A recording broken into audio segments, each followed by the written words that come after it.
ওই যে সবটা নিয়ে চলে গেছে আমাকে একা করে, এই আর কি ঘটনা।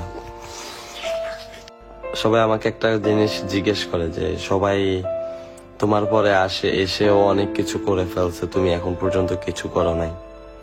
আসলে আমি চাইলে সবাই থেকে অনেক বেশি করতে পারতাম, কিন্তু আমি করতে পারি নাই। কেন জানেন? আমি ভালোবেসে ফেলছিলাম কাউকে, অনেক বেশি ভালোবেসে ফেলছিলাম, নিজের সবটা দিয়ে ভালোবাসছি। ওই যে সবটা নিয়ে চলে গেছে আমাকে একা করে, এই আর কি ঘটনা। সমস্যা নাই, ইনশাআল্লাহ দেখা যাক এবার কি হয়। আমি আপনাদের দোয়ায় আসলে একটা গার্লফ্রেন্ড বানাইছিলাম। আমার গার্লফ্রেন্ড যখন দেখে যে আমাকে মানুষ গালাগালি করে, তখন সে আমাকে বলে যে আমি তোমার সাথে নাই, আমি তোমাকে ছেড়ে দিচ্ছি।